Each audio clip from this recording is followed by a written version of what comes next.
Hi everyone. So I decided to do my presentation on this website GroupZap.com, which as you can tell is a program that you can use to brainstorm with team members in real time and then go back later and review your brainstorming process and the ideas that you came up with. And so obviously the first thing you do is you go to groupzap.com and you will have to create an account, which is free, and you do this by clicking the sign in button.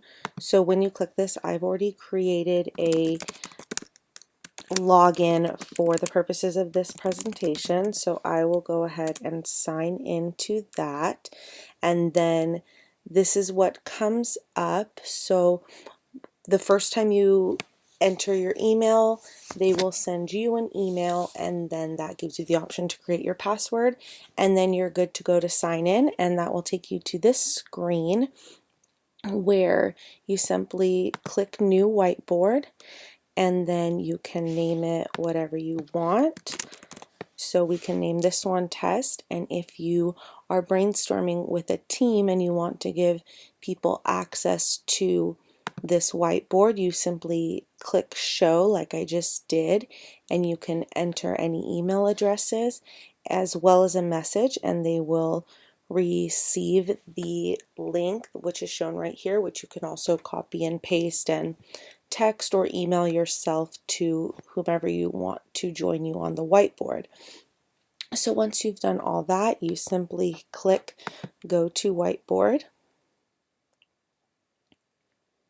and right now it's creating our whiteboard, and this is what you get when you first log in. And so as you can see, it gives you a little bit of a instruction about what to do.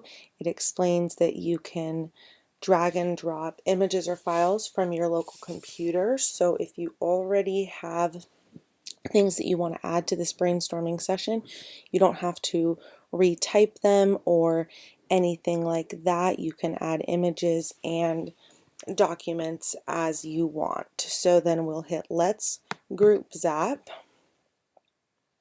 And then as you can see, this middle section is our actual whiteboard or brainstorming location. And over here where it says stuff to add is where you are going to obviously add your items. So I may drag this over here, and then as it says, I can go ahead and edit it. So I'm going to, sorry, that was a little quick. I'm going to click it, and then I can obviously delete or edit, which is what I'm going to do right now. So we'll just edit this and say test number 1. As you can see, you can change colors if maybe different participants are using different colors, or if you're using different colors for different ideas and strategies. There's lots of different ways you can utilize the colors. So let's make this one pink, and then we will hit OK. So as you can see, we have a test one right here. Maybe I want to move that one over here, and then as you can see, we can continue adding. Test 2, click OK.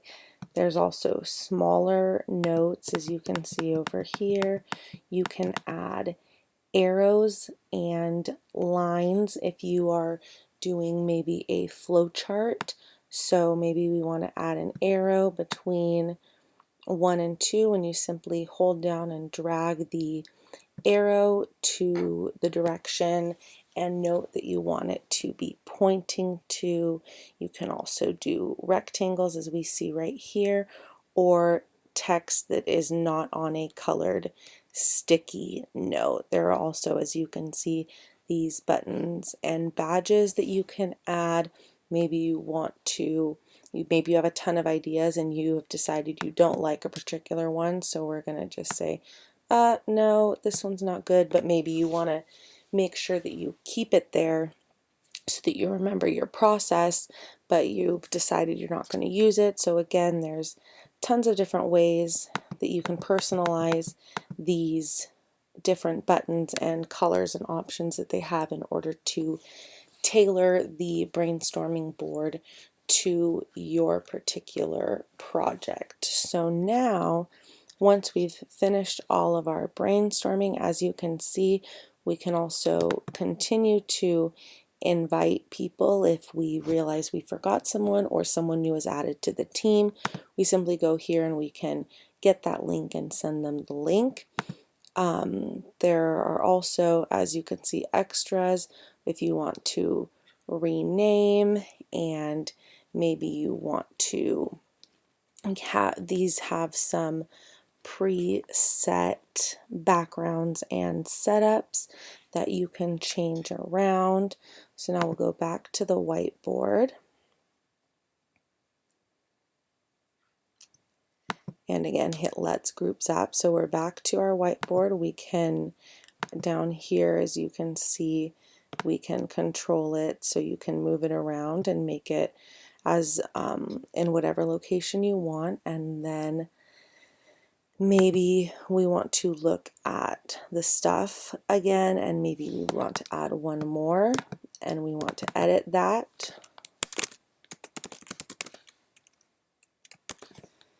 Click OK, and then let's say that we are done at this point and we are ready to export this. We would simply click Export, and let's say a PDF. So here is our PDF of the file, which you can then, I would say you can save this, or you have access to this link. And then let's go back and let's look at a couple more of the things that are offered.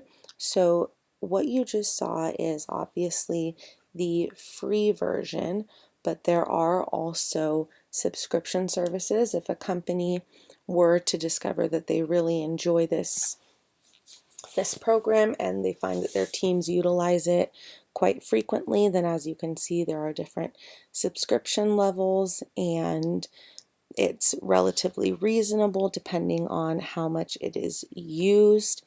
And another thing that I would like to know, as you can see on this page, is that the boards are only available for 24 hours, and then they cannot be changed anymore.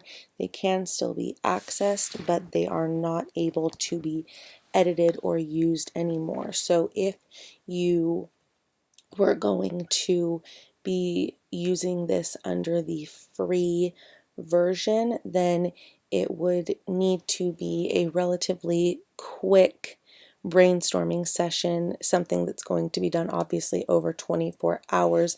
It could not be a brainstorming session that was left up over days or weeks, because as I said, after 24 hours under the free version, you are no longer able to edit the boards.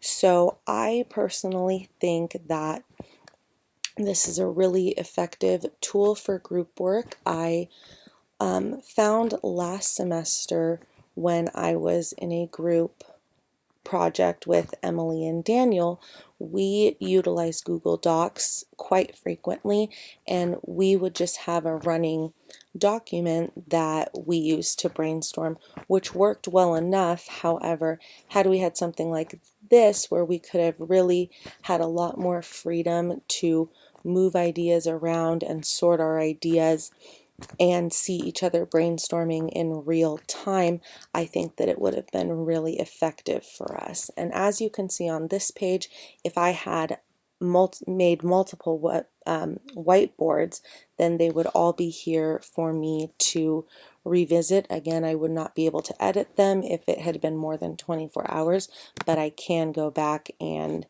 look at them to see the brainstorming that has been done in the past. And so obviously this one, since I just created it, can still be edited, but if it was more than 24 hours, then I would just be able to view it as it was.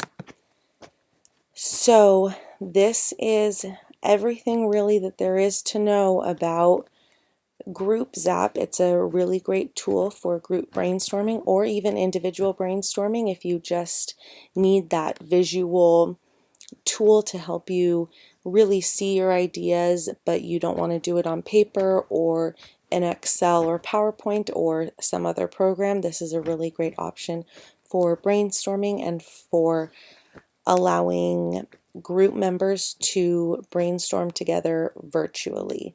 I hope you enjoyed this, and I hope some of you find it useful, and maybe we can use it this semester. Thank you.